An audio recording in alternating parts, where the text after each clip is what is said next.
तोरा गोदी में ललना के लइका, तोरा गोदी में ललना के लइका।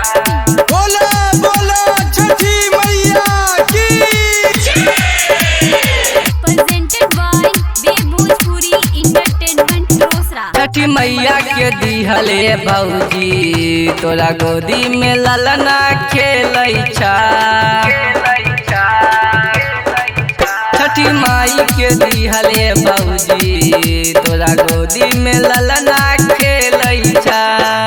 चलाइए भौजी छठी घाटे, चलाइए भौजी छठी घाटे। छठी माई जी तो के बोलबले बा, छठी माई के दिहले भौजी तोरा गोदी में ललना खेलैछा। छठी माई के दिहले भौजी तोरा गोदी में ललना खेलैछा। चलाइए भौजी छठी घाटे, चलाइए भौजी छठी घाटे। छठी माई जी तो के बोलबले बा, छठी माई के दिहले भौजी तोरा गोदी में ललना खेलैछा।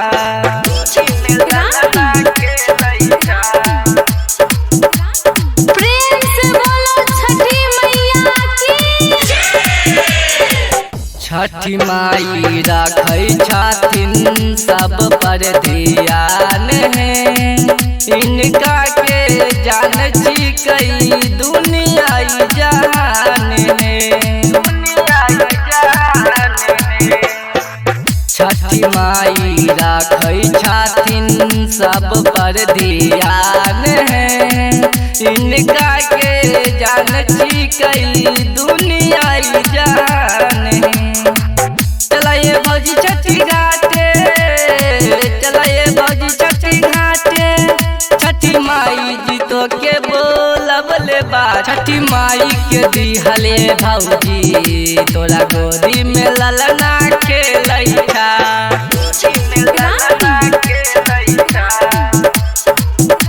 बोलो बोलो छठी मैया की। लिखै छी का कुंदन माई तोहरी भजन है।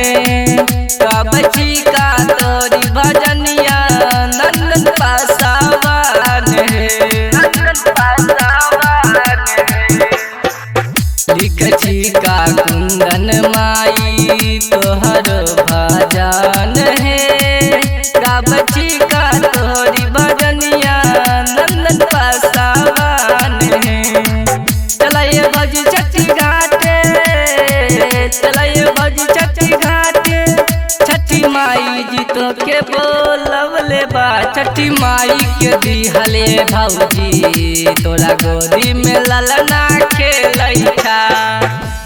Recording by Dev Bhojpuri Entertainment Rosra।